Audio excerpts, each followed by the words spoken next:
ओम नमो भगवते वासुदेवाय। ओम नमो भगवते वासुदेवाय। ओम नमो भगवते वासुदेवाय। नारायण नमस्कृत्य नरं चैव नरोत्तमं देवीं सरस्वतीं व्यासं ततो जयमुदीरये। शृणतां स्वकतः कृष्ण पुण्यश्रवणकीर्तिनः। हृदयन्तस्थो हि अभद्राणि विदुनोति सुहृत्सतां। नष्टप्रायेषु अभद्रेषु नित्यं भागवत सेवया भगवती उत्तम श्लोके भक्तिर्भवती नैष्टिकी। कृष्णाय वासुदेवाय देवकी नंदनाय च नंद गोप कुमाराय गोविंदाय नमो नमः। जय श्री कृष्ण चैतन्य प्रभु नित्यानंद श्री अद्वैत गदाधर श्रीवासादि गौर भक्ता वृंद। हरे कृष्णा कृष्णा कृष्णा हरे हरे, हरे राम राम राम हरे हरे। हरे कृष्णा कृष्णा कृष्णा हरे हरे, हरे राम राम राम हरे हरे। हरे कृष्णा कृष्णा कृष्णा हरे हरे, हरे राम राम राम हरे हरे। हरे कृष्णा। सभी का स्वागत है प्रातःकालीन श्रीमद् भागवतम के सत्र में। तो हमने पिछली क्लास में 23 नहीं 23 नहीं 24 और 25 दो श्लोकों को हमने देखा था। तो 24 नंबर श्लोक में हमने देखा कि कुंती माता बता रही हैं कि हमारी कौन सी विपत्तियों से आपने रक्षा करी।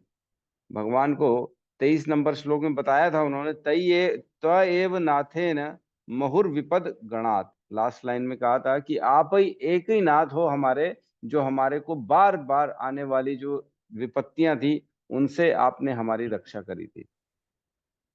तो इन विपत्तियों का वर्णन कर रही हैं 24 नंबर श्लोक में माता। 24 नंबर श्लोक में बताती हैं कि आपने हमारे को 7 विपत्तियों से हमेशा बचाया। कौन कौन सी विपत्तियों से? आपने हमें विषाक्त भोजन से, जिस जो भोजन था जिसमें जहर मिला हुआ था, उससे बचाया। भीषण अग्नि से बचाया, जो लाक्षागृह में अग्नि लगी थी उससे बचाया। नरभक्षियों से बचाया, तो हमने चर्चा करी थी दो नरभक्षियों की, जो एक हिडिंबा थी और एक जो था वो बकासुर था, बकासुर। इन दोनों से रक्षा करी थी भगवान ने। और दुष्ट सभा से रक्षा करी थी। तो मैंने बताया था कि 2 बार जो है धृतराष्ट्र के यहाँ जो है जुआ का जो है गैदरिंग हुई थी गैदरिंग सभा हुई थी। उस सभा से भगवान ने रक्षा करी, कह रही है। और कह रही है वनवास काल के कष्टों से, वनवास में अनेक अनेक कष्ट आए थे इनके पास, उन कष्टों से और महारथियों द्वारा लड़े गए युद्ध से बचाया गया। तो जैसे महाभारत का युद्ध था, अनेक अनेक महारथी थे उसमें, उन उनके अस्त्रों से शस्त्रों से बचाया। और लास्ट लास्ट बता रहे हैं कि आपने अश्वत्थामा के अस्त्र से भी हमको बचाया। न कि हमको बचाया, इवन हमारे पौत्र जो आने वाली इनकी जो है परीक्षित महाराज जो है उत्तरा के गर्भ में, उनका भी इन्होंने रक्षा किया, उनको भी जीवन दान किया भगवान ने। तो ये 7 जो है विपत्तियां जिसके बारे में कुंती माता विवरण कर रही है कि इन 7 विपत्तियों से आप हमको बचाए। और 25 नंबर श्लोक में कहती हैं कि मैं चाहती हूं कि ये सभी विपत्तियां बारंबार आएं, जिससे हम आपका दर्शन पुनः पुनः कर सकें। क्योंकि आपके दर्शन का अर्थ यह है कि हमें बारंबार होने वाले जन्म तथा मृत्यु को देखना नहीं पड़ेगा। तो कुंती माता बता रही हैं, भगवान से रिक्वेस्ट कर रही हैं कि हमको बार बार विपत्तियां दो, सारी विपत्तियां दो। जो ऐसा नहीं है कि एक दे दो चलो कोई बात नहीं, दो दे दो ठीक है हम दो सहेंगे, बाकी दो बेकार है, वो तो बिल्कुल बेकार। वो सभा वाली मत देना, द्रौपदी को जो इन्होंने वस्त्र उतारने की कोशिश करी थी वो वाली मत देना, बाकी दे देना, ऐसा नहीं बोली। आप सारी दो, सारी विपत्तियां बार बार दो, एक बार भी मत दो, बार बार दो, 2 बार 4 बार नहीं, बार बार दो, रोज दो, ताकि हम आपको देख सके।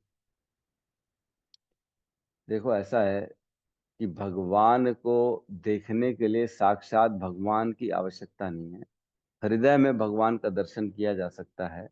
भगवान का जो हम मंदिर जाते हैं, भगवान का स्वयं विग्रह होता है, भगवान का चित्र होता है, भगवान की फोटोग्राफ होती हैं। तो जो जो हम जैसा जैसा हम चाहें उस स्थिति में भगवान को हम देख सकते हैं। इवन हम स्मरण करके आंख बंद करके भी भगवान को देख सकते हैं, वो भी भगवान स्वीकार करते हैं। 8 प्रकार की भगवान की जो जो मूर्तियां होती हैं उसमें भगवान सेवा स्वीकार करते हैं। एक श्लोक आता है 11वें कैंटो में, उसमें कहते हैं लोही दारुमयी लो नहीं, अपना शैली दारुमयी लोही, लेप्या लेख्या च सैकती, मनोमयी मणिमयी, प्रतिमा अष्टविधा स्मृता। 8 प्रकार की जो अपना प्रतिमाएं होती हैं, भगवान उसमें स्वीकार करते हैं हमारी सेवा, है ना। कौन कौन सी? शैली, जो शैली रहती है, जैसे मार्बल की बनी हुई है या कोई और पत्थर की बनी हुई है शैली। दारूमयी, लकड़ी की बनी हुई, वो उसमें स्वीकार करते हैं। लोही, मेटल्स की जो बनी होती है उसमें भगवान सेवा स्वीकार करते हैं। शैली दारूमयी लोही, लेप्या लेख्या च सैकती, लेप्या जैसे लेपी हुई होती है ना, गोबर से लेपी हुई, उस प्रकार में भी भगवान स्वीकार करते हैं। लेख्या, लेख्या मीन्स जो चित्र बनाते हैं, हमारी ऋषिता माता बहुत अच्छे अच्छे चित्र बनाती हैं। लेख्या च सैकती, सैकती मीन्स रेत की बनी हुई, है ना। और मनोमयी, मन में हमने अगर कोई भगवान की प्रतिमा अपने मन में बना ली, धारणा कर ली, और मनी मन में हमने भगवान की उसमें आरती कर ली, तो वो भी भगवान को स्वीकार है ना, वो भी भगवान स्वीकार कर लेते हैं, है ना। मनोमयी, मणिमयी, अनेक अनेक रत्नों और मणियों की जो बनी हुई होती है उसको भी स्वीकारते हैं। मनोमयी, मणिमयी, प्रतिमा अष्ट विधा स्मृता, ये 8 ही प्रकार की होती हैं जिसमें भगवान स्वीकार करते हैं और बाकी नहीं करते। बाकी अगर कोई भी आपने भगवान की इसके अलावा किसी भी प्रकार की प्रतिमा है तो वो भगवान स्वीकार नहीं करते हैं। इन्हीं 8 में भगवान अपनी सेवा स्वीकार करते हैं। तो हम मन में भी भगवान को जो है एक विग्रह वन में भी इमेजिन कर सकते हैं और भगवान की सेवा उसमें कर सकते हैं। तो यहाँ कह रही हैं कि आप बार बार दो ताकि हम आपके दर्शन पुनः पुनः कर सकें। और आपका दर्शन का अर्थ यह है कि इस दोबारा इस संसार में आना नहीं पड़ेगा। तो एक श्लोक हमने पहले ही पढ़ा था, उसमें कहते हैं आपन्ना संसृतिम घोरम यन नाम विवशो गृणान, ततो सद्यो विमुच्येत यद विभेति स्वयं भयम। कि जिनका नाम जो है ना, आपन्ना संसृतिम घोरम, ये जन्म मृत्यु के चक्र से छुटकारा दिलाने वाला केवल और केवल भगवान का नाम है ना। यद विवशो गृणान, अगर विवश होके भी लेना पड़ गया ना तो भी इसका असर आ जाता है, तो भी हम जन्म मृत्यु के चक्र से बाहर हो जाते हैं। ततो सद्यो विमुच्येत यत विभेति स्वयं। इतने इतना पावरफुल है भगवान का नाम कि स्वयं भय भी भयभीत रहता है भगवान से कि अरे बाप रे, इसने तो भगवान का नाम ले लिया, अब मैं क्या कर सकता हूँ। भय भी नहीं आता हमारे सामने। ठीक है, तो इस प्रकार विपत्तियों को बुला रही हैं हमारी कुंती माता। हम कभी नहीं बुला सकते विपत्तियों को, है ना। ठीक है, हम आज के अगले श्लोक में हम प्रवेश कर रहे हैं, श्लोक नंबर 26। ठीक है, मैं शेयर करता हूँ। बहुत इंपॉर्टेंट श्लोक है 26 नंबर। ये फंडामेंटल क्लियर करेगा। इसका आधार यही है कि पिछले श्लोक में जैसे कुंती महारानी ने बोला कि मुझे बार बार विपत्तियां दो, तो क्यों मांग रही विपत्तियां, क्या कारण है विपत्ति मांगने का, विपदा क्यों मांग रही हैं। ये कह रही हैं कि जो ये इस श्लोक में लोग है ना, 26 नंबर में कुछ लोगों का वर्णन है, ऐसे लोग भगवान को याद नहीं करते। ठीक है, कैसे लोग याद नहीं करते, हम साथ में दोहराते हैं। जन्म ऐश्वर्य श्रुतः श्रीभी, जन्म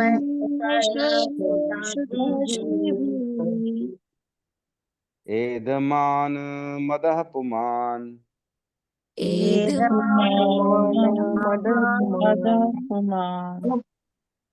नैव नैवार्य हत्यभिधातुं वै, अभिधातुं वै त्वां किंचन गोचरम्। त्वां किंचन गोचरम्। जन्मैश्वर्य श्रुत श्रीभिः, जन्मेश्वर्यश्रुतश्रीभिः वेदमान मदः पुमान् रेदमानमदपुमान् नैवहार्त्य अभिधातुम् नैवार्यविधातुं मे त्वां किञ्चन गोचरम् त्वां किञ्चन गोचरम् जन्म ऐश्वर्य सुकृत प्रीति जन्मेश्वरसुतासेहि वेदमानदः इमान् रेदमानमदपुमान् नैवा सत्यभिधातुं वे नैवार्यविधातुं मे त्वमकिञ्चिन् गोचरम् त्वां किञ्चन गोचरम् जन्म ऐश्वर्यसुताश्रीभिः जन्मेश्वरश्रुताश्री अविरेदमानमदः पुमान् नैवार्हत्याभिधातुं वै नैवार्यत्याभिधातुं वै त्वां किञ्चन गोचरम् त्वां किञ्चन गोचरम्। हरे कृष्ण प्रभु। अनुवाद। हे प्रभु, आप सरलता से प्राप्त होने वाले हैं, लेकिन केवल भौतिक दृष्टि से अकिंचन मनुष्यों द्वारा, जो सम्मानित कुल, महान ऐश्वर्य, उच्च शिक्षा तथा शारीरिक सौंदर्य के द्वारा भौतिक प्रगति के पथ पर आगे बढ़ने के प्रयास में लगा रहता है, वह आप तक एकनिष्ठ भाव से नहीं पहुंच पाता। ओम अज्ञानतिमिरन्धस्य ज्ञानाञ्जनशलाकया चक्षुरोन्मिलितं येन तस्मै श्री गुरुवे नमः। श्री चैतन्य मनोभीष्टं स्थापितं येन भूतले स्वयं रूपः कदा मह्यं ददाति स्वपदान्तिकम्। वन्देऽहं श्रीगुरु श्रीयुतपदकमलं श्रीगुरून् वैष्णवांश्च श्रीरूपं साग्रजातं सहगण रघुनाथान्वितं तं सजीवं साद्वैतं सावधूतं परिजनसहितं कृष्ण चैतन्य देवं श्री राधा कृष्ण पादान् सहगण ललिता श्री विशाखान्वितांश्च। हे कृष्ण करुणा सिंधु दीनबंधु जगतपते गोपेश गोपिका कांता राधा कांत नमस्तुते। तप्त कंचन गौरांगी राधे वृंदावनेश्वरी वृषभानुसुते देवी प्रणमामि हरिप्रिय। वाञ्छाकल्पतरुभ्यश्च कृपा सिन्धुभ्य एव च पतितानां पावनेभ्यो वैष्णवेभ्यो नमो नमः। नमो विष्णुपादाय कृष्णपृष्ठाय भूतले श्रीमते भक्तिवेदांत स्वामीति नामिने। नमस्ते सारस्वते देवे गौरवाणी प्रचारिणे निर्विशेष शून्यवादी पाश्चात्य देशतारिणे। जय श्री कृष्ण चैतन्य प्रभु नित्यानंद श्री अद्वैत गदाधर श्रीवासादि गौर भक्ता वृंद। हरे कृष्णा कृष्णा कृष्णा हरे हरे, हरे राम राम राम हरे हरे। हरे कृष्णा। बहुत इंपॉर्टेंट श्लोक है। इस श्लोक में कुंती महारानी बता रही हैं कि ऐसे लोग हैं जो भगवान की शरण में नहीं जाते हैं। कैसे लोग होते हैं? चार प्रकार के लोग होते हैं जनरली जो नहीं जाते हैं ना। हम श्लोक को देखते हैं अच्छे से। जन्म ऐश्वर्य श्रुतः श्री भी, मतलब जन्म मीन्स जिसका जन्म अच्छे उच्च कुल में होता है ना। जैसे ब्राह्मण है, सेलिब्रिटी है, कोई पैसे वाला है, कोई बहुत बड़ा, बहुत धाकड़, कोई एकदम जो बोलते हैं ना जिसका चलती है, प्रभु जी इनकी तो बहुत चलती है, इनका सिक्का चलता है बोलते हैं चारों दिशाओं में है। कोई डाकू है, कोई बड़ा व्यक्ति है जिसके जिसके नाम मात्र से लोग थर थर कांपते हैं। हम देखते हैं यूपी में एक से एक गुंडे भरे हुए हैं, है ना। इवन पॉलिटिशियंस भी गुंडे भरे हुए हैं, है ना। लालू प्रसाद यादव, उनके बच्चे, ये लोग सब जो है ना, मतलब इनका बोलने से, उनकी वाणी से ही इतना प्रभाव पड़ता है, वो चलता है, उनका प्रभाव है इतना ज्यादा, गुंडा है या जो भी एक्स वाई जेड है। तो ऐसी परिस्थिति में लोग उनसे डरते हैं। और जो ऐसे घर में जन्म जिसका होता है, वो वैसे ही अपने आप को समझता है मैं तो इतना पावरफुल हूँ, मेरे बोलने से चीजें हो जाती हैं। तो जन्म, जन्म मीन्स यहाँ पे ऐसे घर में जन्म पाना जो उच्च कुल का हो, या ब्राह्मण हो, या कोई पावरफुल व्यक्ति हो, सीएम पीएम हो, कलेक्टर हो, या फिर कोई गुंडा हो, मवाली हो, ऐसा घर में जन्म जो मवाली नहीं, मवाली से तो कुछ नहीं डरता कोई नहीं मोबाइल यहाँ पे केवल उन घर की बात चल रही है जिन कुल का प्रतिष्ठा बहुत ज्यादा होती है। ऐसे कुल में अगर व्यक्ति जन्म लेता है तो उसको लगता है कि मैं मेरे को जरूरत क्या है, मेरी वाणी से लोग डर रहे हैं, तो मेरे को किसी के पास जाने की क्या जरूरत है। तो ऐसा व्यक्ति भगवान की भक्ति शरण नहीं करता, अपने आप को सरेंडर नहीं करता। जन्म, ऐश्वर्य। ऐश्वर्य मीन्स जो स्वयं, जैसे धनी व्यक्ति है, संपत्ति है, उसके साथ बहुत बड़ी संपत्ति है। और कौन कौन से ऐश्वर्य होते हैं व्यक्ति के पास? पद की एक ऐश्वर्य होता है ना, मैं बहुत उच्च पद में बैठा हूँ। कोई किसी के पास जैसे सीएम ही हो गया, सपोज करो हमारे छत्तीसगढ़ का विष्णुदेव साव। तो विष्णुदेव साय जो है, उनके घर वाले वो वैसे ही सोचे, अरे हमारे पापा तो सीएम है, अरे हमको क्या जरूरत है। ऐश्वर्य, उनके पास ऐसा ऐश्वर्य है जो और किसी के पास नहीं है। लाल बत्ती खड़ी हुई है, 4-6 गनमैन उनके साथ खड़े हुए हैं, लगे हुए हैं। तो ऐसी चीजें क्या होती है, हमारे को अंदर मद बढ़ाती हैं। एदमान मदह पुमान, ये जो चीजें हैं ना, ये मद को बढ़ाने का काम करती हैं। और जैसे जैसे मद बढ़ता है वैसे वैसे व्यक्ति सरेंडर की भावना नहीं ला सकता अपने अंदर। जन्म, ऐश्वर्य। और क्या कहना है आगे? श्रुतः। श्रुतः मीन्स जो ज्यादा व्यक्ति पढ़ लेता है ना, शिक्षित होता है, बहुत बड़ा डिग्री होल्डर है। हम देखते हैं जो स्टीफन हॉकिंग्स था, जो बहुत बड़ा साइंटिस्ट था, उसने बोला था गॉड इज डेड, गॉड अब नहीं रहे। तो उसके बोलने से नहीं होता है। ऐसा शिक्षित व्यक्ति जो होता है ना, वो कभी भी भगवान के शरण में नहीं जाता। उसको लगता है ओहो मेरे पास बहुत दिमाग है, मैं अपने दिमाग से पता कर लूंगा। लोग बोलते हैं तुमने देखा है क्या भगवान को? कोई लोग बोलते हैं तुमने मृत्यु के बाद देखा है क्या, तुम स्वर्ग गए हो क्या, तुम नर्क गए हो क्या, तो फिर हम क्यों मान लें। तो इस तरह की जो बात होती है ना, वो लोग कभी भी सरेंडर नहीं कर पाते। उनको लगता है ओहो हम अपने दिमाग से समझेंगे, हम सरेंडर, हम किसी ने देखा तब हम मानेंगे, साइंटिफिकली प्रूफ करके दिखाओ, ऐसा होता है भी है क्या। तो इस तरह के लोग जो होते हैं ना, तार्किक लोग होते हैं, वो उनको अपनी शिक्षा का बहुत बड़ा मान अभिमान होता है, उनको मद में रहते हैं वो अपनी शिक्षा के, मैं तो बहुत पढ़ा लिखा व्यक्ति हूँ। तो इस तरह से जो व्यक्ति होता है वो कभी भी भगवान की शरण में नहीं जाता। और क्या कह रहे हैं लास्ट में? श्री भी। श्री भी मीन्स, एक तो होती है श्री भी सुंदरता, सुंदरता के स्वामित्व द्वारा। मतलब कि कोई बहुत ज्यादा ब्यूटीफुल हो, है ना, बहुत लड़का हो या लड़की हो, जिसको लोग तारीफ करे थे कितना सुंदर है तू, कितना ये है तू, कितना वो है। तो शारीरिक सुंदरता में जो अटका पड़ा हुआ है, वो व्यक्ति भगवान की शरण में नहीं जाता। तो हम देखते हैं, मैंने तो पर्सनली देखा हुआ है कि ऐसे बहुत सी स्त्रियां हैं या पुरुष भी हैं जो दिन रात अपने आप को सुंदर बनाने में लगे रहते हैं। आईने के सामने बैठे रहेंगे, कभी ये करेंगे, कभी वो कराएंगे, कभी चेहरे का कराएंगे, कभी बालों का कराएंगे, कभी कलर कराएंगे। तो ये सब करने से क्या फायदा है?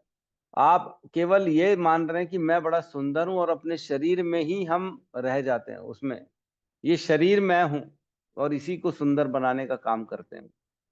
तो इस प्रकार के जो लोग होते हैं, ये 4 प्रकार के लोग, ये कभी भी भगवान की शरण में नहीं जाते। ऐसा नहीं है कि कभी नहीं जाते, जाते हैं, बट जनरली नहीं जाते। क्या लिखा है? जन्म, ऐश्वर्य, श्रुतः, श्री भी, एदमान मदह पुमान। मतलब एदमान, इसका जो मान है ना, ये एक मान 2 तरह का होता है। एक मान वो होता है, मान का मतलब ये होता है कि हम अपने आप को जो मानते हैं, ठीक है। तो मानते जो हैं 2 प्रकार के होते हैं, एक होता है दंभ और एक होता है दर्प। दंभ मीन्स जो हम हैं, हमको उसके हिसाब से इज्जत चाहिए। सपोज करो कोई भक्त है, किसी किसी ने डॉक्टरी की हुई है, तो वो बोलेगा अरे मेरे को, मैं डॉक्टरी किया हूँ, मेरे को तुम डॉक्टर जैसी इज्जत नहीं दे रहे हो। मैं कलेक्टर हूँ, मेरे को इज्जत नहीं दे रहे हो।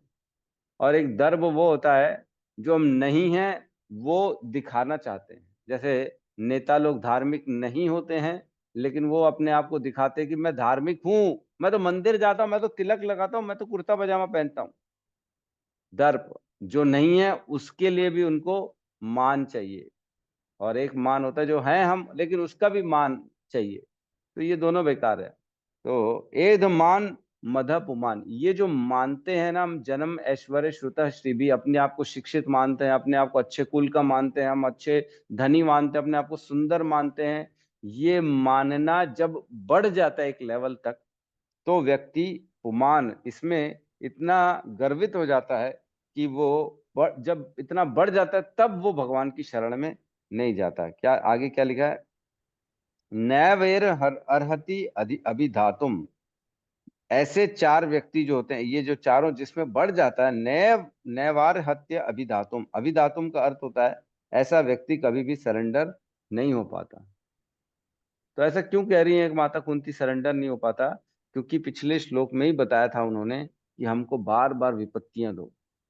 एक बात बताओ, पांडवों के पास इन चारों में से क्या नहीं था, ये बताओ? क्या जन्म अच्छे कुल में नहीं था? क्या उनके पास ऐश्वर्य नहीं था?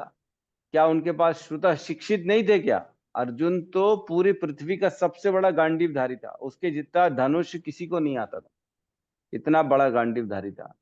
तो उसका तो शिक्षा जबरदस्त हुई है। युधिष्ठिर धर्मराज है, उसको धर्म की सारी बारीकियां मालूम है, उससे ज्यादा शिक्षित कौन होगा? श्रुता श्री भी मीन्स सुंदर भी थे, अर्जुन भी सुंदर थे, नकुल सहदेव तो बहुत सुंदर थे, कहते हैं उनके जितना सुंदर कोई था ही नहीं।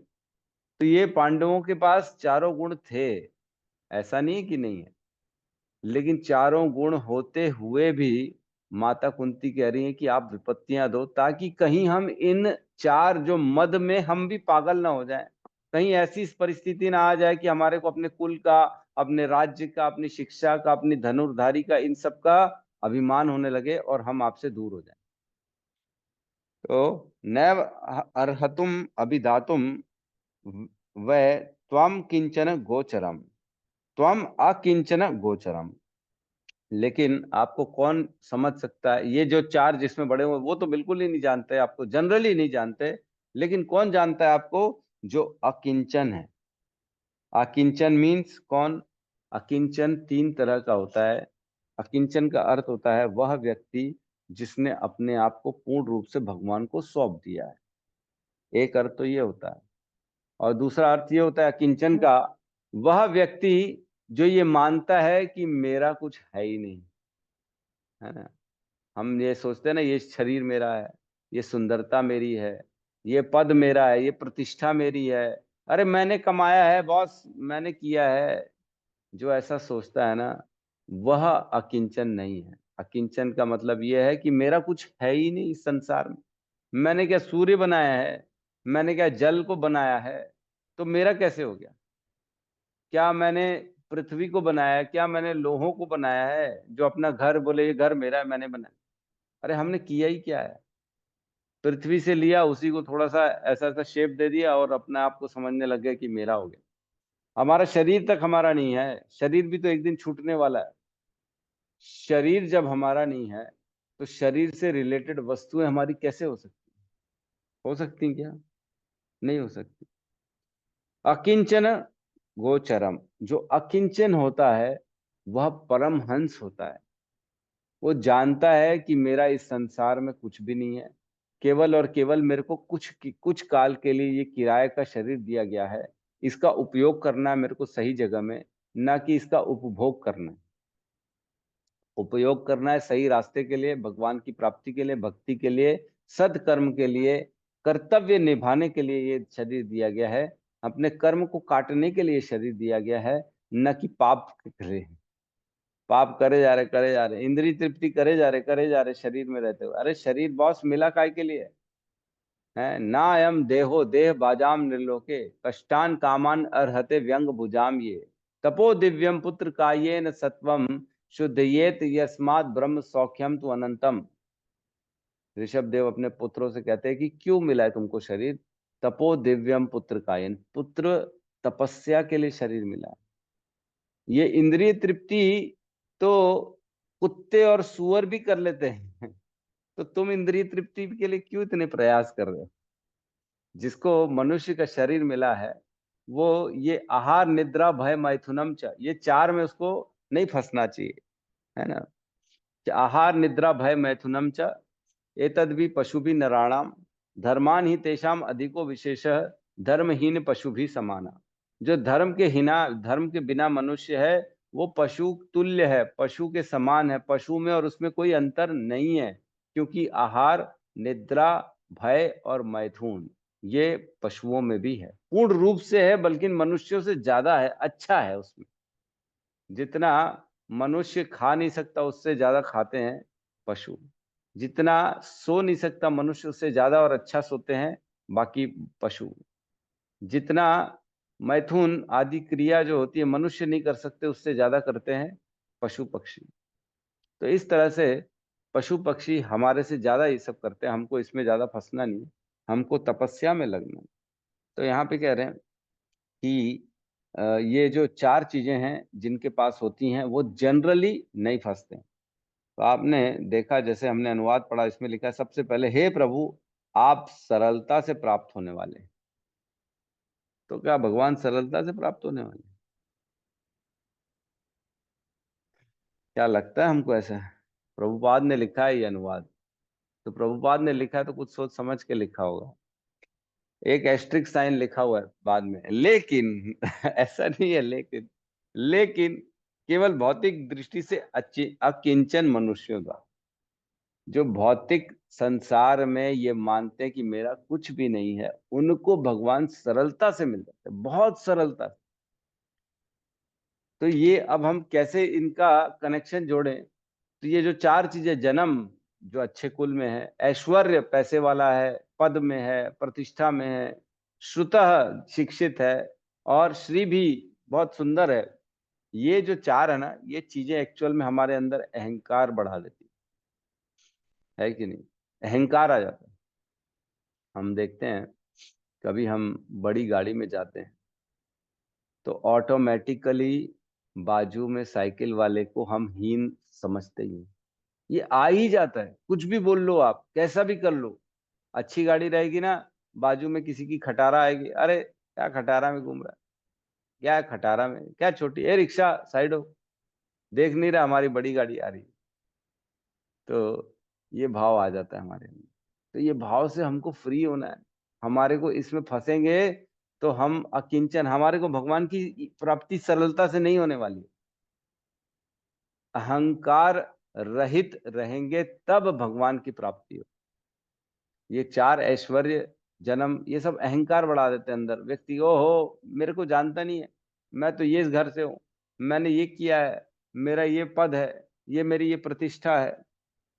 तो एक बार क्या हुआ एक आपने सब बड़ा सुना होगा, एक बड़ा फॉरेन से आता है आदमी, व्यक्ति पढ़ा लिखा, लैपटॉप कंप्यूटर लेके, नदी पार करनी रहती है उसको। तो एक नाविक, नाव वाला होता है जो नाव चलाता है, चप्पू चलाता है, उसको बोलता है चलो छोड़ दो। तो बोले ठीक है, हमारे को इतना पैसा दे देना, हम छोड़ देंगे। बैठ जाता है उसकी गाड़ी में। तो ऐसी बात करता है, बोले क्या तुमने फिजिक्स पढ़ी है?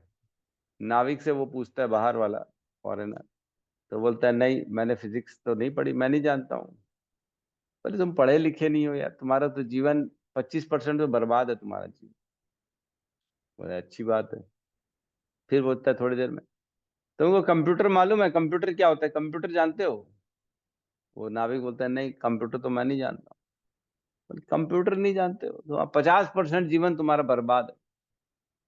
तो नाविक बेचारा सुनता है, अच्छा ठीक है भाई। फिर वो पूछता है अच्छा इंटरनेट मालूम है, इंटरनेट क्या होता है?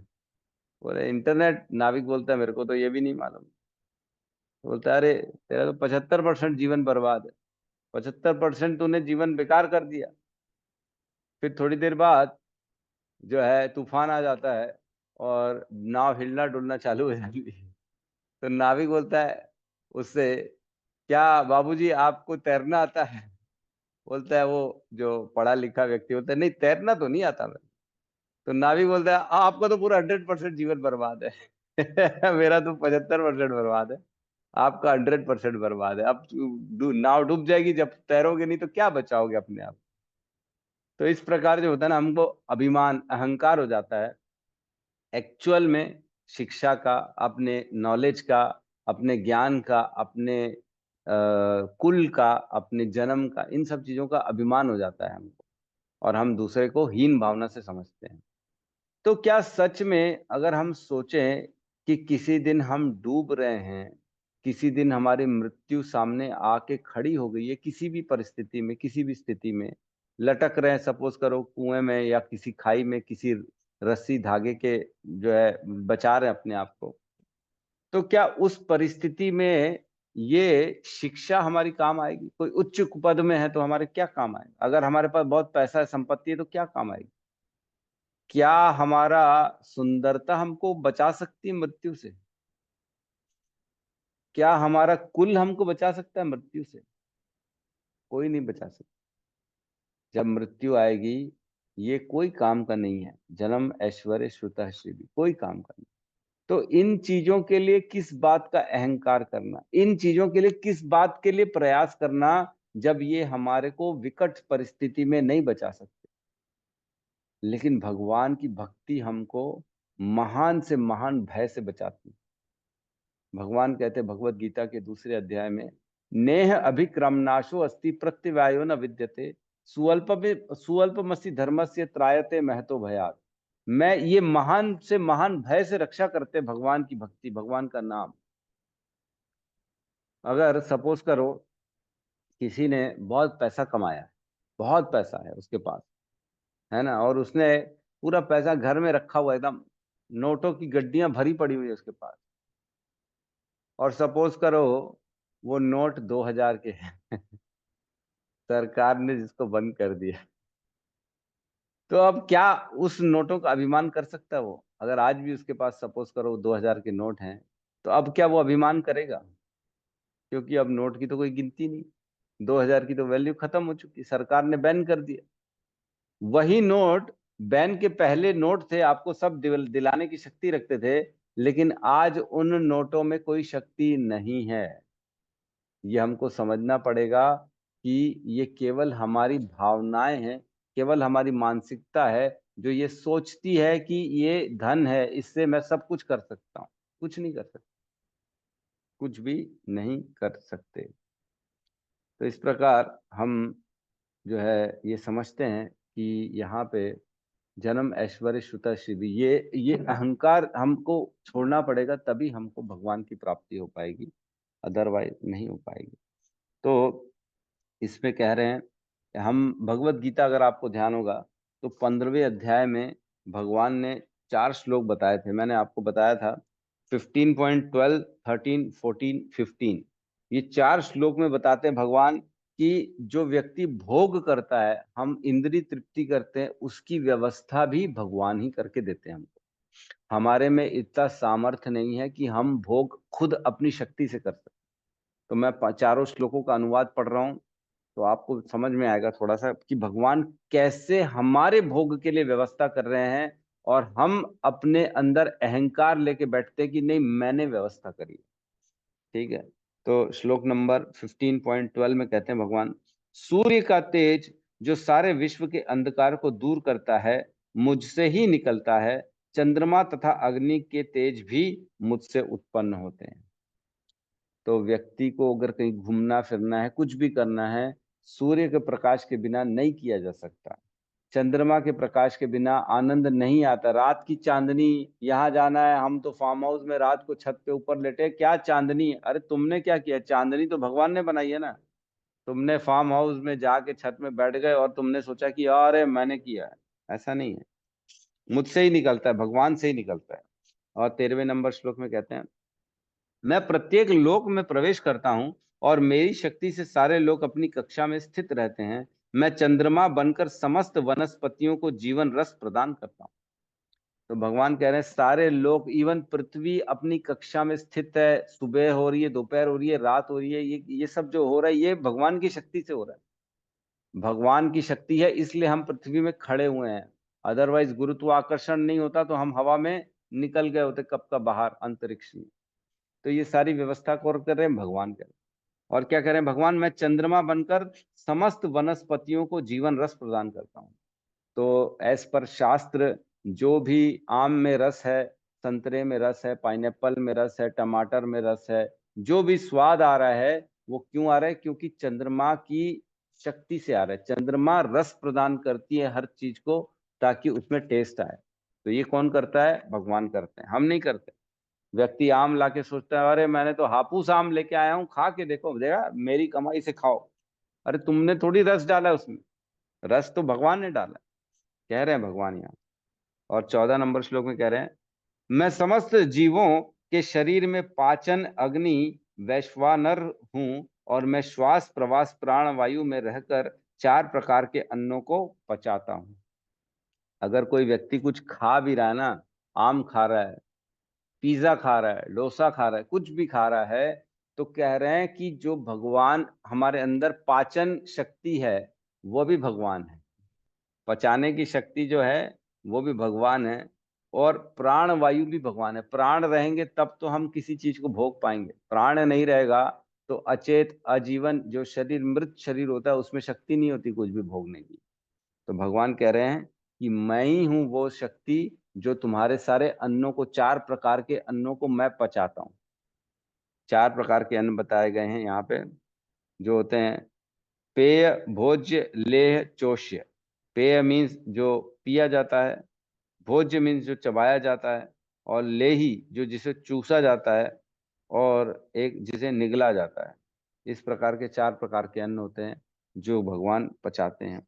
और 15वें में कह रहे हैं कि मैं ही वो सबके हृदय में रहता हूँ, उनको ज्ञान मैं देता हूँ, उनकी विस्मृति मैं कर देता हूँ, और उनको याद दिलाने की शक्ति भी मैं ही करता हूँ।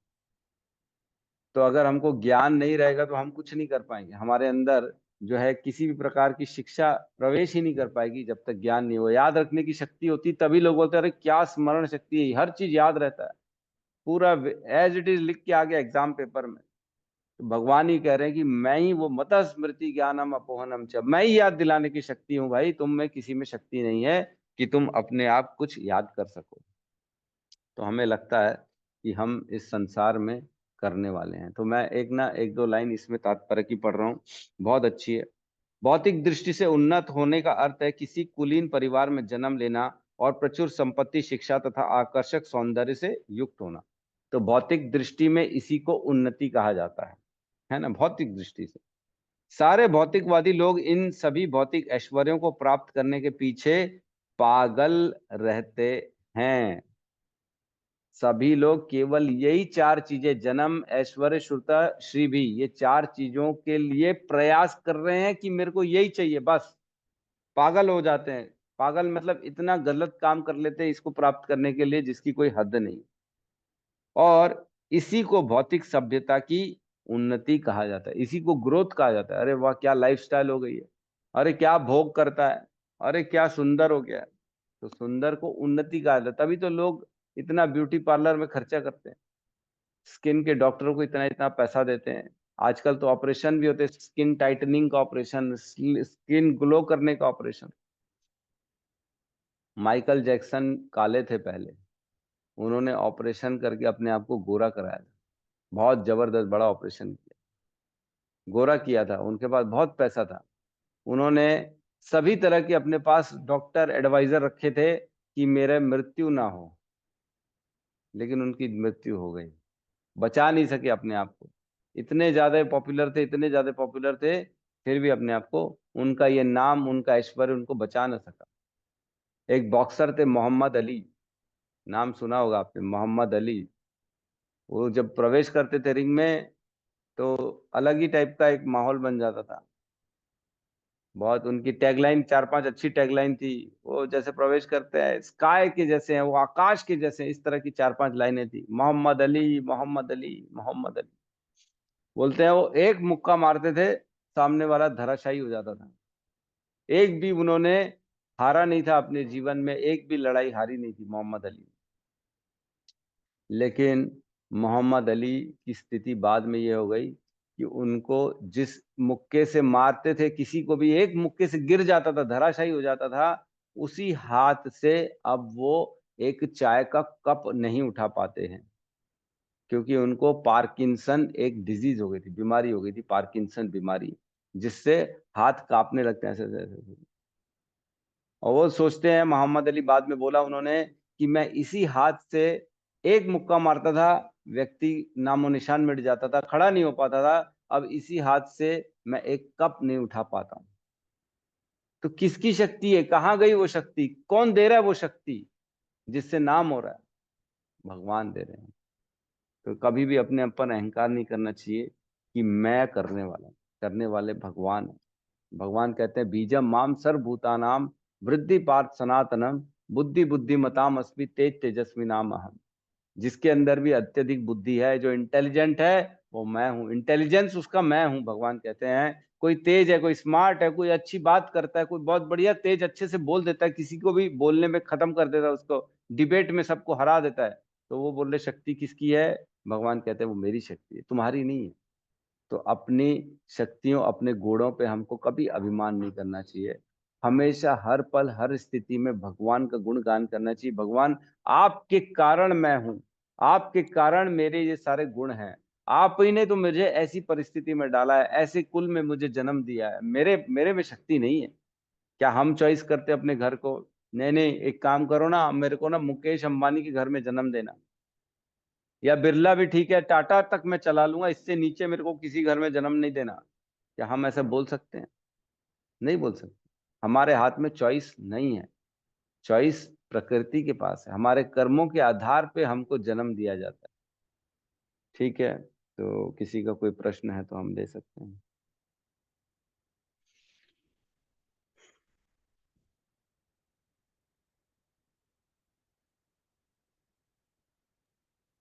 हरे कृष्ण कृष्णा। प्रभु जी, ये बीमारी मेरे लिए भी है प्रभु जी। अच्छा, आपके भी हाथ कांपते हैं? हाँ, एक ज्यादा राइट ज्यादा कांपता। और जवानी में नहीं कांपता था? नहीं नहीं प्रभु जी, अभी जब से रीढ़ की हड्डी का ऑपरेशन हुआ ना, उसके बाद से कांप तब रहा। से देखो, शरीर हमारा कब साथ हमारा छोड़ देगा पता नहीं पड़ेगा। जब तक शरीर हमारी आदेश, हमारी इच्छा अनुसार कर्म कर रहा है, फटाफट भगवान की भक्ति कर लो। भगवान की भक्ति कर लोगे तो कम से कम कुछ धन हम इकट्ठा कर लेंगे, आध्यात्मिक धन, स्वीकृतियां हमारे पास हो जाएंगी। अदरवाइज अगर भोग में लगे रहेंगे तो कुछ नहीं हो पाएगा, कुछ भी नहीं करेंगे, फिर एज इट प्रभु इज जी, जाना मैंने पड़ेगा। बहुत बहुत साल पहले ना सोचा था कि मैं 50 साल के बाद गृहस्थ का त्याग के भगवान की भक्ति में लगूंगी, पर 54 साल हो रहे थे। भगवान ने कहा तुम तो लग गई, तो भगवान ने गिराया और ऐसा करा कि भक्ति में ही लगना पड़ा मेरे को आके जाके। हम्म, सही कह रही है यार। सेमा माता जी कुछ कहना चाह रही हैं आप? हरे कृष्ण प्रभु जी, दंडवत प्रणाम।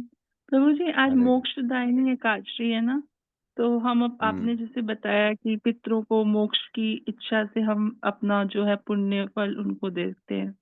तो जैसे गीता में लिखते हैं कि भक्त को वो मोक्ष की तो आवश्यकता नहीं होती है, भक्त तो भगवान की सेवा चाहते हैं, तत्पर सेवा। तो हम ये क्यों नहीं कह सकते जब हम पारायण करें कि हमारे जो पितर हैं वो भक्त जहाँ पे भी हों वो भक्त बने। भक्त तो किसी भी रूप में हो सकते हैं, जैसे हाथी व जो भी हमने देखा है ना। तो वो हम ऐसा प्रार्थना क्यों नहीं करते? हम ऐसा ही क्यों कहते हैं कि मोक्ष? क्योंकि पूरी गीता में यही लिखा है कि जो कृष्ण भक्त हैं और जो कृष्ण भावना भावित कर्म करें और वो अपने जो है कुछ भी इच्छा ना करें। तो हम अपने पितरों के लिए ये इच्छा क्यों करते हैं? जब जरा आप मेरे को इस पे विवरण आपने देंगे? एक्चुअल में क्या है, भगवत गीता की क्लास अटेंड नहीं करी थी। तो हाँ भगवत गीता के, मैं बता रहा हूँ ना, भगवत गीता में हमने पढ़ा था जो भक्ति योग होता है ना, उसमें उसका अंदर भी हमने डिटेल पढ़ा था। मिश्रित निष्काम मिश्र भक्ति योग, निष्काम मिश्र योग, है ना, ज्ञान मिश्र योग, ध्यान मिश्र योग, मोक्ष कामी योग, और केवल भक्ति योग, है ना। ये 5 प्रकार की भक्ति में भी ये 5 कलर प्रकार के डिफ्रेंशिएट होते हैं। कुछ लोग भक्ति करते हैं मोक्ष प्राप्ति के लिए, कुछ लोग भक्ति करते हैं, कुछ लोग भक्ति करते हैं मोक्ष के लिए नहीं करते, भगवान की प्राप्ति के लिए भक्ति करते हैं। तो ये डिपेंड करता है कि हमारा स्तर कहाँ पे है। ठीक है, जो बिगनर्स होते हैं ना, उनको लिए ये लालच दी जाती है कि हाँ तुम्हारे को मोक्ष मिल जाएगा इसलिए तुम भक्ति करो, क्योंकि वो प्रेम समझ नहीं सकते भगवान का, अभी वो बिगनर्स हैं। तो इसलिए हम जनरली मोक्ष को भी बोल देते हैं, ताकि कोई कम से कम मोक्ष की लालच में आके भक्ति तो करेगा। भक्ति का वैसे उद्देश्य मोक्ष प्राप्ति नहीं है, वो तो भगवान का एक बार किसी ने नाम ले लिया, भगवान की शुद्ध चेतना से सेवा कर ली या भगवान के अपने आप को सरेंडर करती है तो उसी दिन उसको मोक्ष मिल गया, ऐसी बात नहीं। मोक्ष तो वो जीवित रहते हो चुका है वो, लेकिन भगवान की प्रेम चाहिए, भगवान का संग चाहिए हमारे को, इसलिए हम इतनी माला करते हैं।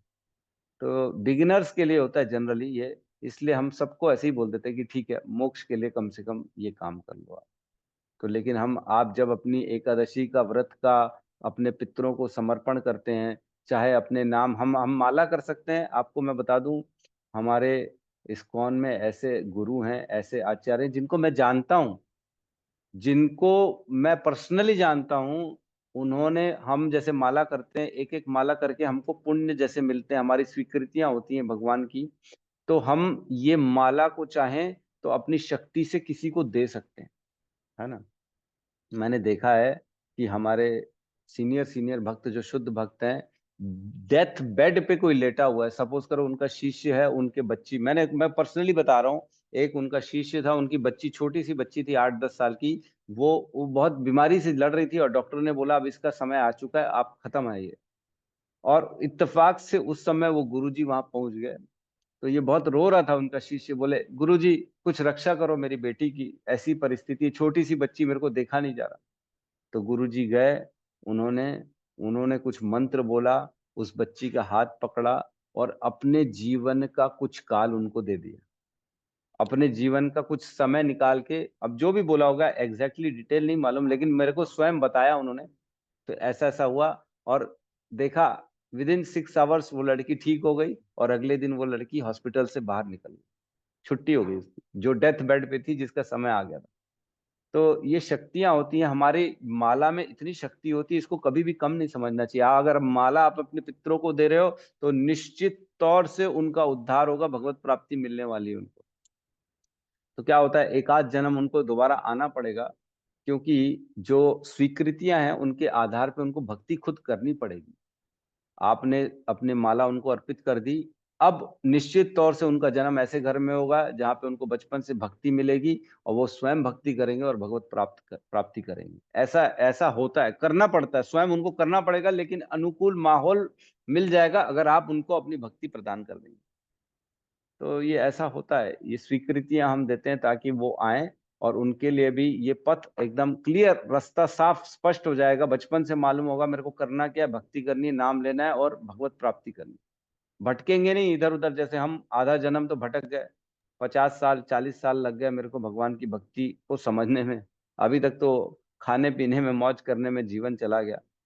तो ऐसा उनके साथ नहीं हुआ, क्यों? क्योंकि आपने उनको अपनी भक्ति दी है, आपने अपनी एकादशी व्रत दी है, आपने उनके आप अपने पितरों का उद्धार इसी प्रकार करते हो ताकि अब वो भगवत प्राप्ति कर लें। ठीक है, thank you yes Prabhu Shri ji. Hare Krishna. Hare Krishna. Yes Raghunath Das ji कहिए। हरे कृष्णा प्रभु जी, दंडवत प्रणाम। धन्यवाद, प्रणाम प्रभु। प्रभु जी, वो जो भीम को वृकोदर जो बोलते हैं, आप बताए थे कि उसके उदर में वृक नामक अग्नि जलती है करके, तो प्रभु जी उसका भी कुछ ये है क्या, रीजन है क्या, वृक क्या होता है? ऐसे ही मैं जानना चाहता हूँ प्रभु जी।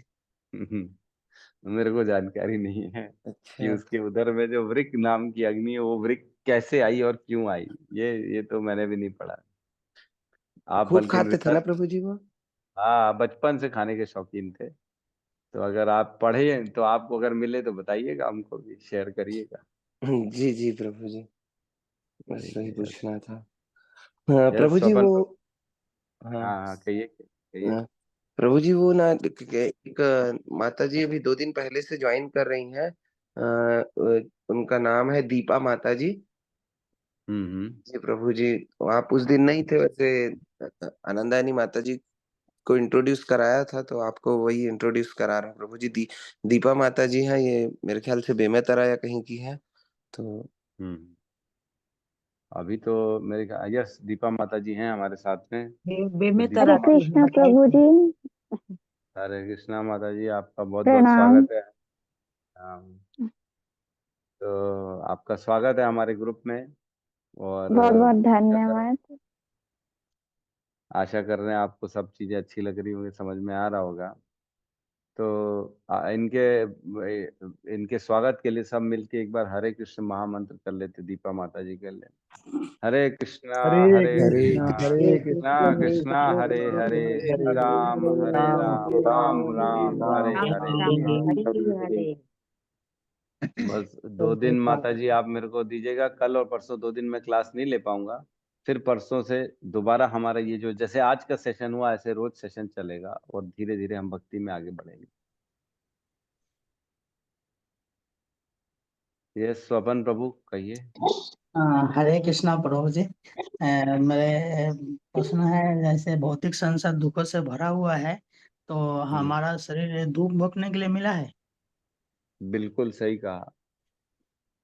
जैसे हमारा शरीर है, हम देख सकते हैं हमारे शरीर के पैर की छोटी उंगली का स्मरण हमको कब होता है? आप बताइए, कब हम अपने पैर की छोटी उंगली जो होती है उसके बारे में सोचते हैं? कभी नहीं सोचते। लेकिन जब चोट लग जाएगी ना, जब उसको छिल जाएगा तो इतना परेशान करेगी वो उंगली आपको, दिन भर वहीं पे ही दिमाग लगा रहे। तो इस प्रकार हमारा शरीर केवल दुख भोगने के लिए लगा है। सुख नहीं दे सकते हमारे को शरीर के अंग, बहुत कम, क्षणिक, बहुत थोड़ा सा सुख देते हैं, लेकिन दुख देने की शक्ति पूरे शरीर की। सुख देने की शरीर पैर की छोटी उंगली में नहीं है, लेकिन दुख देने की शक्ति है। तो हमारे शरीर बना ही इसलिए है ताकि हम यहाँ पे दुखी हों, क्योंकि इस संसार में भगवान ने बनाया ही दुखालयम अशाश्वतम। माम एक श्लोक आता है 8:15, उसमें कहते हैं भगवान कि जो है माम उपेत्य पुनर्जन्म दुखालयम अशाश्वतम न आपनुवन्ति महात्मन संसिद्धिम पराम गता। जो महात्मा होते हैं ना, वो जानते हैं और इसलिए वो इस जो दुखालयम अशाश्वतम, इस संसार में केवल दुख है और अशाश्वत है, ये टेम्पररी है, परमानेंट कुछ नहीं है। जो आज हमारा है वो कल पराया हो जाएगा। जिसको हम आज अपना सोचते हैं, बहुत अच्छा सोचते हैं, खुद का समझते हैं, जिससे हम अपने दुख दर्द बांटते हैं, निश्चित तौर से वो कल पराया हो जाएगा, वही दुश्मन बन जाएगा। ये टेम्पररी, कोई अपना नहीं है, कोई नहीं। हमेशा सुख नहीं रहने वाला, हमेशा दुख नहीं रहने वाला, हमेशा उन्नति नहीं रहने वाला, रहने वाली, हमेशा यश नहीं रहने वाला। ये बदलता रहेगा, बदलता रहेगा। तो कह रहे हैं इस दुखालयम अशाश्वतम में दोबारा जन्म नहीं होता, जो भगवान के शरणागति हो जाता है। तो हमारा शरीर बना ही हमको दुख देने के लिए है, भगवान बता रहे हैं। जी। राइट। हरे कृष्ण। हरे कृष्ण। अगर हमको रसगुल्ला खाना अच्छा लगता है, बहुत अच्छा लगता है, 4 रसगुल्ले खा लेंगे, 5 रसगुल्ले खा लेंगे खुशी खुशी में, 8-10 तो नहीं खा पाएंगे, 20 तो नहीं खा पाएंगे, 50 तो नहीं खा पाएंगे। लेकिन जितना सुख वो 4-5 रसगुल्ले देगा ना, उससे ज्यादा तकलीफ हमारे अंदर बढ़ेगी, शुगर बढ़ेगा, धीरे धीरे बीमारियां बढ़ेंगी। तो इस प्रकार हमारा शरीर भोगने के लिए नहीं बना है, केवल दुख के लिए बना है। इसलिए इसका उपयोग फटाफट करके हमको भगवान प्राप्ति करनी है। छूट जाए शरीर उससे पहले भगवत प्राप्ति होनी चाहिए, भक्ति होनी चाहिए। क्योंकि एक बार शरीर छूट गया तो फिर कुछ नहीं कर पाएंगे। फिर तो कुत्ते बिल्ली के शरीर में चले गए तो क्या भक्ति करेंगे, क्या भगवान का नाम लेंगे, क्या मंदिर जाएंगे, क्या प्रसाद पाएंगे, है ना? फिर तो मार ही खाएंगे रोडों में, कुछ नहीं कर पाएंगे। तो जगना है और भक्ति में लगना है। ठीक है, यहाँ हरे पे कृष्णा क्लास को प्रभु। हम क्लोज कर। हरे कृष्णा प्रभु जी। यस। प्रभु मेरा एक प्रश्न है। बोलिए। प्रभु आध्यात्मिक शरीर क्या क्या है आध्यात्मिक शरीर? कैसा रहता है आत्मा का या भगवान का? हाँ, तो ये प्रभु जी का प्रश्न है कि जो आध्यात्मिक शरीर है, ये शरीर छूट जाएगा तो एक आध्यात्मिक शरीर, जैसे भगवान को कहते हैं सच्चित आनंद है, वो पूर्ण रूप से सत है, पूर्ण रूप से उनके पास ज्ञानमय है और पूर्ण आनंद है, उनका शरीर दिव्य है। ये हमारे भौतिक 5 तत्वों का शरीर नहीं होता। तो हमको ये समझना चाहिए कि जैसे सूर्य लोक है, वहां पे भी मनुष्य रहते हैं, वहां पे भी जीवन है। तो वहां कैसे रहते हैं, इतनी अग्नि में कैसे रहते हैं? जैसे हमारे 5 तत्व होते हैं ना, भूमि, भ से भूमि, ग से गगन, भ ग व से वायु, अ से अग्नि, न से नीर, ये 5 तत्वों से शरीर बनता है हमारा। तो जो सूर्य में रहेगा उसमें अग्नि तत्व सबसे ज्यादा रहेगा। जो जल में रहेगा उसमें जल तत्व सबसे ज्यादा रहेगा, तभी वो जल में कंफर्टेबल रह पाए। जो आकाश, जो हवा में उड़ेगा, उसमें वायु का तत्व ज्यादा रहेगा, बाकी का तत्व कम रहेगा, तभी वो वायु में कंफर्टेबल रहेगा। हमारे अंदर भूमि जो अग्नि, हमारे अंदर पृथ्वी और जल, इसका तत्व ज्यादा रहता है, इसलिए हम पृथ्वी पे चलते हैं। तो इसी प्रकार जब ये 5 तत्व छूट जाते हैं, जो ये भौतिक शरीर छूट जाता है, तो हमको एक आध्यात्मिक शरीर मिलता है, दिव्य शरीर रहता है, जो ऐसा ही शरीर रहता है जैसा हमारा होता है, लेकिन वो इन स्थूल इंद्रियों से दिखता नहीं है। वो ये ऐसा नहीं रहता जैसे हम पृथ्वी में चल रहे हैं, गुरुत्वाकर्षण का असर हो रहा है उसके ऊपर, ये सब नहीं होता उसमें। वो दिव्य रहता है, वो आप कहीं पे भी किसी भी समय जा सकते हो। तो ऐसा शरीर होता है, लेकिन उसकी इंद्रियां भी होती हैं, वो देख भी सकते हैं, सुन भी सकते हैं, वो सब कर सकते हैं, लेकिन हम ये सब चीजें नहीं कर सकते। तो जब आप ये शरीर छूटेगा तब बिल्कुल हम देखते हैं, जैसे कई बार प्रेत किसी के अंदर प्रवेश कर गया, तो कहाँ से आया, आपने देखा नहीं क्या प्रेत को? जब आत्मा निकलती है तो कहते हैं वो व्यक्ति 13 दिन तक घर में रहता है, सब देखता है, सुनता है। तो कैसे देख रहा है, कैसे सुन रहा है?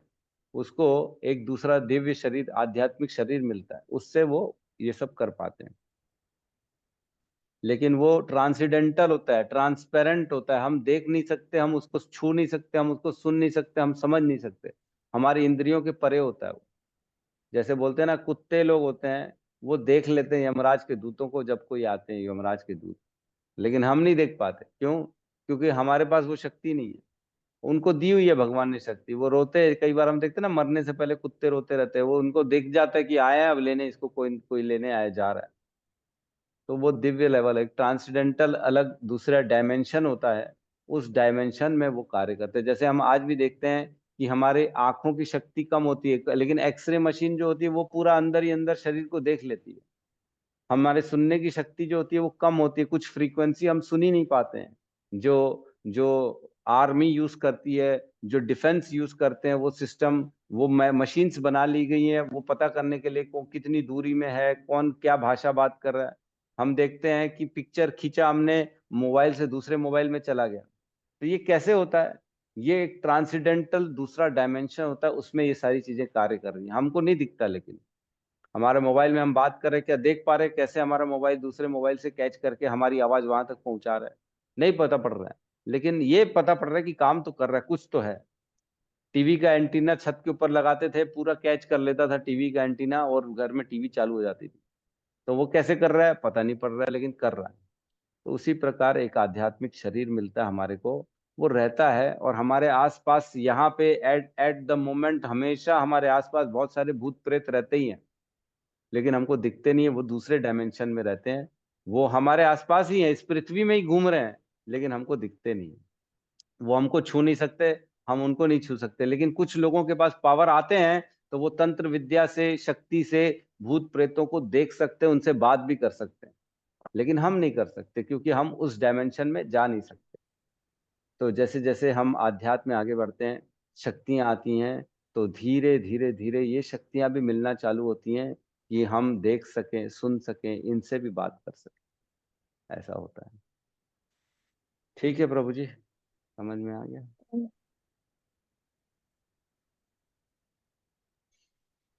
प्रभु जी माफ कीजिएगा, पता नहीं मैं कैसे एग्जिट हो गई थी।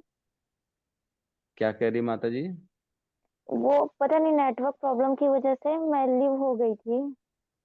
अच्छा, आप लीव हो गए थे, ठीक है ठीक है, कोई बात हाँ नहीं। हाँ हो गई थी। मैं दीपा। हाँ हाँ, आप बताइए, आप कुछ अपने बारे में बताइए, कहाँ से हैं आप? प्रभु जी मैं बेमेतरा डिस्ट्रिक्ट बेमेतरा से बिलोंग करती हूँ। अच्छा। और काफी अच्छा लगा। मैंने अपने क्लास में या अपने शिक्षकों को भी बताया कि मैं 2 दिन से ये गीता पाठ मैं मतलब सुनती हूँ करके, तो उन लोग भी काफी खुश हो गए। ये कहने लगे कि आपको तो साक्षात श्री कृष्ण जी याद किए हैं, तो काफी अच्छा लगा। और वो प्रभु जी का तो बहुत बहुत धन्यवाद कि उनके माध्यम से मैं आप लोगों से इतना ज्ञान की बातें मैं सीख रही हूँ। धन्यवाद धन्यवाद। तो हमें कोशिश ऐसी करनी चाहिए कि यथाशक्ति हमको प्रचार करना चाहिए, लोगों को जोड़ना चाहिए, ताकि ये ज्ञान सब तक पहुंचे जिस प्रकार माता जी के पास पहुंचा है। तो बने रहिए माता जी, ये भक्ति बहुत ज्यादा जरूरी है जीवन में। हाँ भक्ति जी करने से ही हमारा जीवन सफल हो पाएगा, अदरवाइज नहीं हो पाएगा। बस 2 दिन के लिए मैं क्षमा चाहूंगा, कल परसों में क्लास नहीं ले पाऊंगा, तो हमारी रिवीजन चलेगा। हम माता जी हैं, हेमा माता जी हैं, और सत्य हमारे ये प्रभु हैं, क्या बोलते हैं आपको जिन्होंने जोड़ा, श्री रघुनाथ दास जी। ये दोनों हाँ कल जी और परसों के बाद फिर मैं रेगुलर हम भागवतम में आगे बढ़ेंगे। तो आप भागवतम एक बुक खरीद लीजिएगा, ताकि आप घर में भी जैसे खोल के पढ़ेंगे तो और तात्पर्य में आपको समझ में आना चालू हो जाएगा। तो इस्कॉन की श्रीमद् भागवतम होती है, वो आप बात कर लीजिएगा हमारे श्री रघुनाथ दास जी से, वो आपको दिलवा देंगे। जी जी। ठीक है, ठीक है। तो हम यहाँ पे क्लास को क्लोज करते हैं, सब मिलके हरे कृष्ण महामंत्र का जाप कर लेते हैं। हरे हरे कृष्णा हरे कृष्णा हरे कृष्णा कृष्णा कृष्णा हरे हरे, हरे राम हरे राम राम राम हरे हरे। राम राम हरे हरे। हरे कृष्ण समस्त प्रभु जी। भक्त वृंद की जय। जय जगत गुरु शील प्रभुपाद की जय। जय।